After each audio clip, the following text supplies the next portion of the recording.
Hello everybody and welcome along to another edition of the Rebel Wide Ball. Apologies about the delay, couldn't find the starting handle yesterday to get up and running. I think of starting handles, have any of you ever started a jumper with one of them? But anyway, it's going to be another massively entertaining weekend in terms of the Cork County Championship, ladies football, and obviously the big rugby game, which we'll mention later on. I think it's something like 19 county championship games played right across the spectrum, from Premier Senior right down to Jun B, and we've got a relegation playoff thrown in as well for good measure. For ladies football, it's a huge weekend for them, starting tonight when their main football final, that's the senior final, will be played in Cork Lgfa.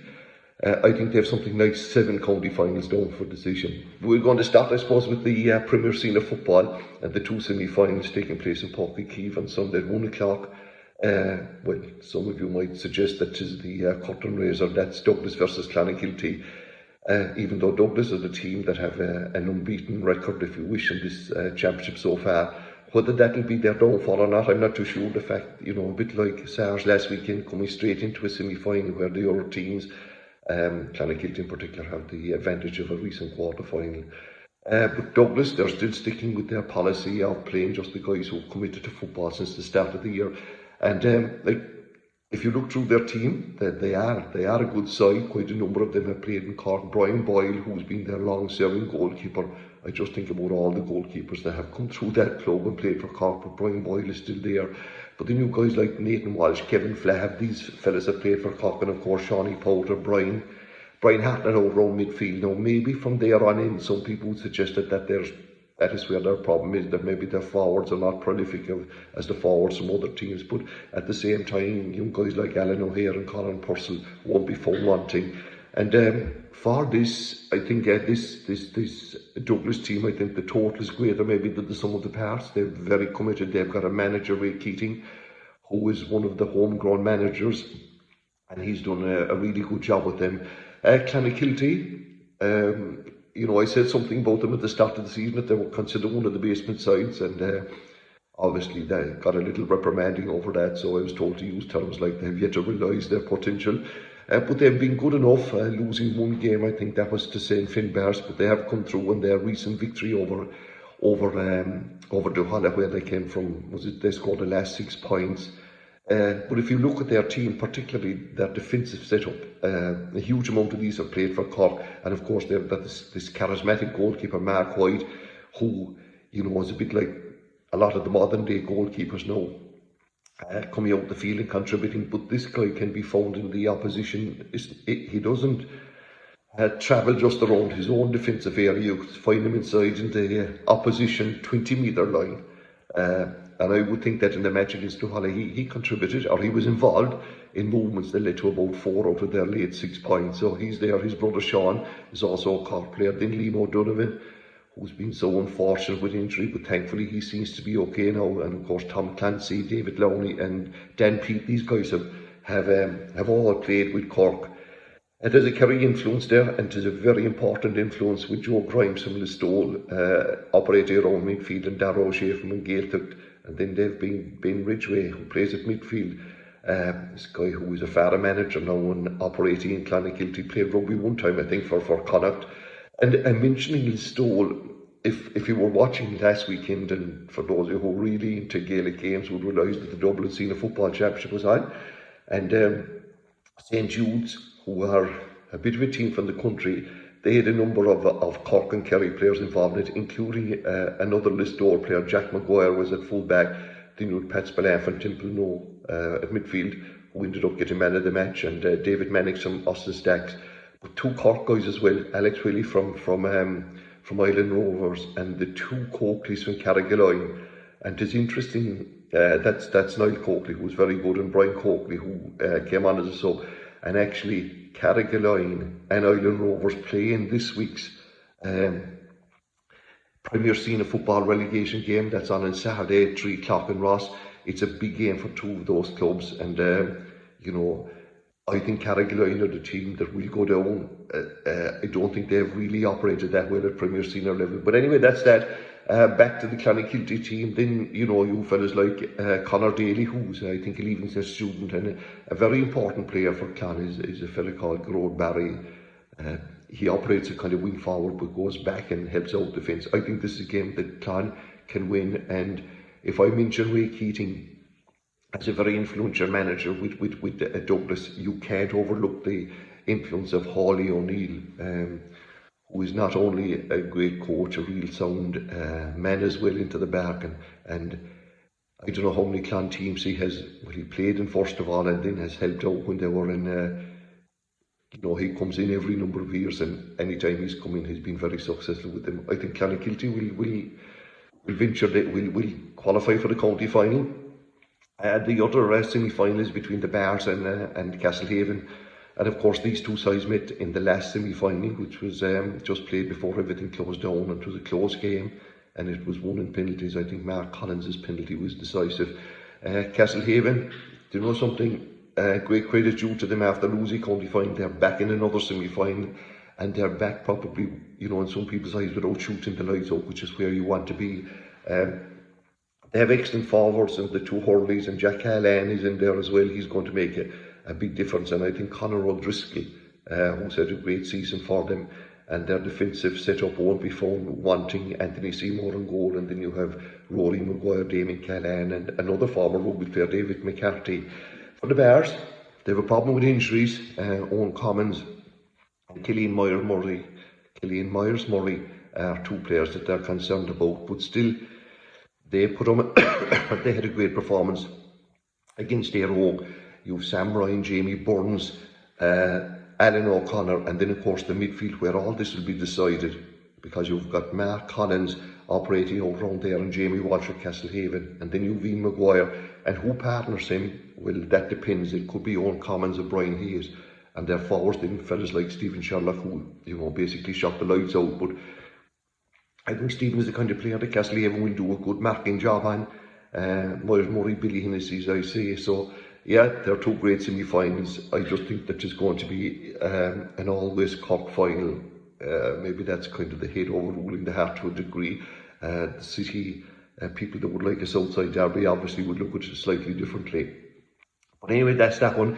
We've got the two Senior A football semi-finals. They're on Saturday in Cork GAA. One of them is on at 5 o'clock, and that's St. Michael's versus Donny's.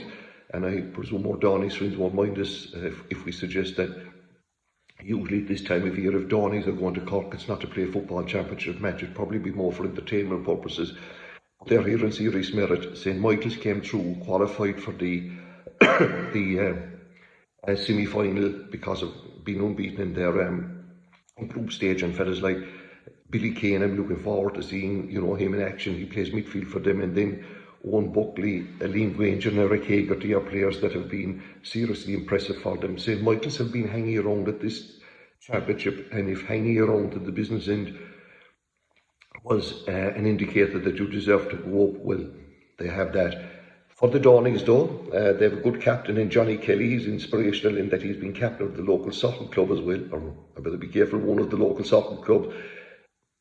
You've Keith White, Fionn Hurley and Mark Buckley in attack, and the three of those guys now, I'm not too sure whether Fionn Hurley has recovered from injury or not, but these guys can score. And then you've a Kerry influence in Colm O'Shea, who's brought a little bit of balance to the side. The other semi-final is Mallow, who were beaten in last year's final, and again they come straight into a semi-final. They play Ballingeary, who I think would be happy enough to get to a semi-final, but they still have good players, the Shorten brothers. You've Andy Concannon, Crowder Lynchie and Keano Deneen. For Mallow, you've obviously Matty Taylor, Shane Merritt and Owen O'Donnell are important players, Aris Dara Moynihan. Moving on then, well, I suppose you're going to go for the favourites, and that would be Mallow versus St. Michael's, but don't rule out any other possibility in that. The Premier Intermediate Football semi-finals are on Saturday at 3 o'clock, and I think in Kanturk we'll have too much for a header. You know, they qualified for both semi-finals, which gave them a break, and also the possibility that you know, the fact that they gained something from last week's massive win in the hurling. Apologies about that. Kilmartin versus Newmarket. Kilnamatra are a bit, I could use the Clonakilty phrase, they need to realise their potential to a degree, and I think they probably will, but no matter are a tough outfit, no doubt, no word about that, but I think Kilnamatra will get through there. Then in the Intermediate A football finals, semi-finals, my apologies, both of them are on, one on Saturday, one on Sunday. If Kilmurray playing a Habolog, what a mistake. If Lera playing a Habolog in Kilmurray, and if Lera are the team that came through, they came through won the Junior Championship, won all their matches, playing really well. This is going to be a real test for them. This is definitely a step up, playing a season crown like a Habolog, who are always top enders in this championship. And then you've Kilshannigan, Mitchelstown. I'm not too sure insofar as that I think Mitchelstown, just have too many good players, whether they can all play as a team. They were so disappointing in last year's county final, but maybe this is their chance. The Junior A football semi-finals, well, this is one great championship, the way it has turned out. You've Ballinhassig, complete surprise package, their great win last week over Tyke McCorrig's. They have played Douglas, and that's Douglas' second team, and that game goes on Saturday in Ballyannally. And look, I know that Ballinhassig now have joined the kind of dual ranks, and of course there'll be some people say, look, concentrate on one and not the other. And I'm waiting for a lot more. Castline, you see that club up in Tipperary, they're in both senior finals, possibly we'll lose both of them. And then you'll let the experts tell them, but isn't it great that clubs can go nearly every weekend and play matches? So I think that's, it's the way to go if you were in any way in a dual situation. So that'll be an interesting one. And then the other semi-final there between Boherbury and Orden, that not going to take place until Tuesday night in Kilduve. And of course Orden, who have contested kind of the knockout stages of the County Junior Championship simply because there was only themselves in Garnish for a lot of the time. Now there's only themselves in Beara. And I think they've been in 12 playoff games, either first rounds or, when there was only one team coming out as a quarter final, and they lost every single one of them up last week when they beat Bride Rovers. So, that was a great one for them. Then we have the Junior B final, which is an interesting pair. It's an all-West Cork pair. They're the only two Junior B clubs in West Cork. Goleen from the Peninsula land will represent the area big time against the boys from Ballygorcheen, Randlogue. Now, they've met a few times, and I think 'tis honours even. This year, they met, I think, in an opening round. Maybe, I think it was Goleen that won that one, and then in the West Cork final. Now, the interesting thing about this Junior B Championship is that there's two Junior B Championships for a start. One of them, which is just simply for Junior B clubs, and that's the final that's on in Cork GAA, as I said, on Saturday evening, which, by the way, I think Randlogue will be Slide's favourites. John Cullen is still knocking around. They tell me he's 50 years of age for Goleen. They're going to give it their all. But then there's an interdivisional championship which is open to all Junior B teams. As you know, it's not alone the Junior B clubs, but the second teams and maybe the third teams in some cases. That's also going on. And in that, in that competition, the Junior B semi-final of the interdivisional takes place on Sunday, one semi-final. That's Orden and Dripsy in Cailkill, and I think Dripsy would be probably too strong for Orden there, like it's their first game against Orden's second team. But look, last weekend you had an Orden team winning two matches, their Junior A team and Junior B team. That hasn't happened for a while at the one weekend. Moving to hurling, and there's a couple of big hurling matches on as well, and you've got the Senior A Hurling Championship. Bride Rovers taking on Father O'Neill's. Father O'Neill's without that game taking place on Saturday, and obviously the fact that Declan Dalton is now out, I think is going to be a huge loss to Father O'Neill's, and Bride Rovers are flying. They defeated Blarney, which was a big win for them, and you have the Roche brothers, one of them at centre back, the other at centre forward, and William Finnegan taking frees. I fancied him in that one, Kentuck waiting the final. Then you have a big southeast derby between the parishioners and the neighbours. Valley Rovers taking on Corsi Rovers and Cork GAA. That game goes on 1 o'clock tomorrow. It'll be an interesting one in that their fortunes have changed completely from last year. Well, not completely. You, of course, your Rovers qualifying for a semi-final. You had Valley Rovers in a relegation final. Of course, the Rovers are back now in a semi-final, and you know, players like Richard Sweeten, Tygo O'Sullivan, and Sean Toomey, of course. Not to forget the likes of Jerry O'Neill. These are good players, but I think Valleys, despite the fact they've been missing Chris O'Leary, you know, they show great commitment in playing with 14 men in their last game out. And fellas like William Hurley, Kevin Canty, Colin Butter, maybe Owen O'Reilly, and of course Misko Savic. They'll give it their all, but I suppose courses would be the favourites there. Then you've got the two Jonah Ray hurling semi-finals. Ballygiblin winners in North Cork. Last Sunday they play on Passage, the surprise package, if you like, insofar as they got a great win over Ballinascarthy, and that game goes on in Riverstone at 2 o'clock on Saturday, and an hour later in Mallow you have Drumtariff with some of the Boherbue footballers taking on St. Eata's. And then in the Junior B interdivisional, this is, as I said to you, there's some second teams here. In actual fact, there's 2 second teams in one semi-final, where you have Kilbritton, ready for that club, taking on Newtown Chandram, and Belgoody taking on Fremount. In ladies football, and it starts off tonight, as I said, with Mourneabbey taking on Rogue in the senior final. Mourneabbey hold the All-Ireland and Munster champions. Okay, they were beaten last year by a West Cork team who are now not deemed eligible, if you wish, to take part in it. And look, Mourneabbey, despite the fact that Ciara O'Sullivan may be missing, and it's on in Cork GAA, televised by or live streamed by the Irish Examiner, and what a way, you know, a journey ladies football has come, and that's going to be a great ad for them. But Rogue, they're the best of the rest, but are they happy to be accepted as that? And there's no mean feat to be the best of the rest in Cork. But they have some, you know, good players as well. You've Maeve Callahan there, and the 2 Cleary sisters, and of course Emer Scally. I can't see Mourneabbey losing it, but then again, this Rogue team realise that maybe their time is kind of coming now to step up to the plate big time. Tomorrow then you've got the Senior B final between Inch Rovers and St. Val's. Like, these are 2 senior teams, but the fact that they didn't qualify for the final, they play off in a Senior B final that goes on in CIT. And the other big game in CIT has to be the meeting in the Junior A final of the 2 West Cork teams, Castlehaven, who are bidding to win their 3rd county championship in a row. I think they'll be favourites against the Dawneys. What a day it is for the Dawneys tomorrow, you know, with their ladies footballers playing in CIT, and then their men's team playing in Cork GAA. They have Melissa Duggan. They took a couple of years to win the Junior B championship. I think they lost 3 finals before winning in 2019.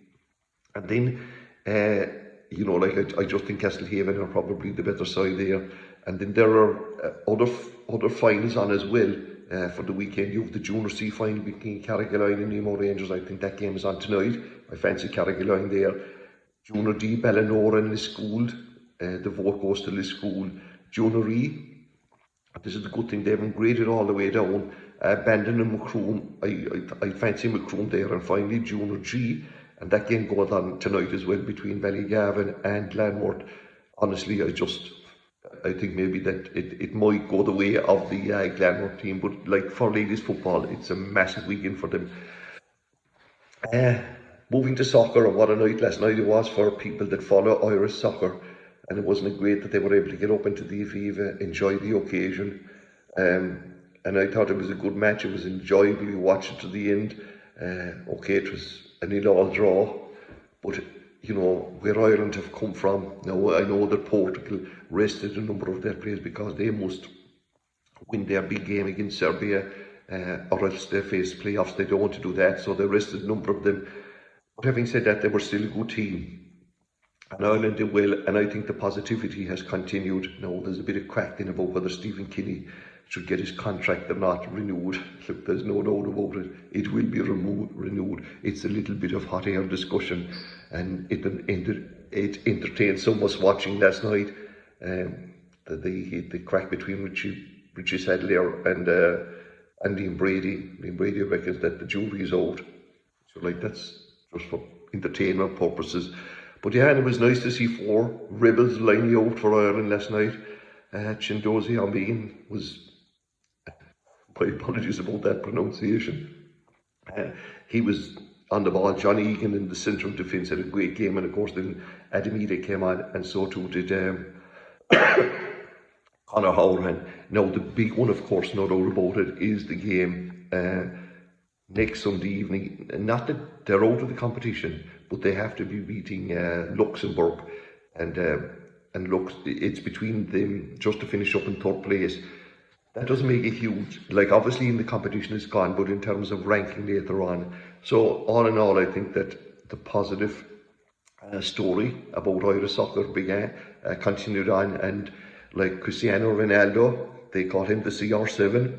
Well, they came up with an Irish CR7 now, Callum Robinson getting man of the match, third time in a row. So like there's new heroes emerging, and it's good because there's a whole cohort of people that follow the Irish soccer team, and they are our national team, and you know, I think it's good for the nation when a team like that does well. Now the rugby boys are in action tomorrow, and of course it's a big, is it a challenge game? Well, I don't know. Playing the All Blacks last week, 65 win over Japan. It was an enlightening experience in that I didn't know that the Japanese were known as the Brave Blossoms until then, but it was a massive display by Ireland, and they know, as I say, take on the All Blacks and the Aviva. This is probably the only place where there's really any discussion about prices here, but sometimes I hear people cribby about going into GAA matches and all of that. Maybe it is easy for me, I don't do too much paying.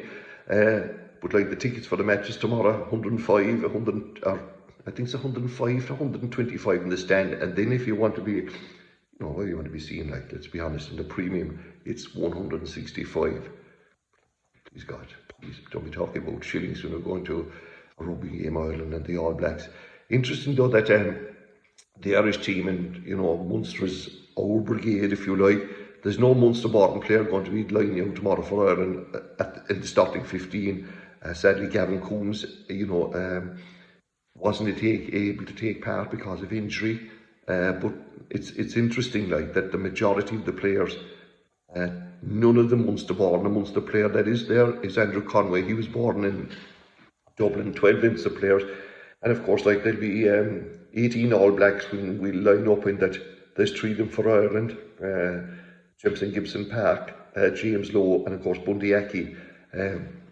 So it's a kind of a discussion that some people avoid having or want to have, depending on your views about the oval ball.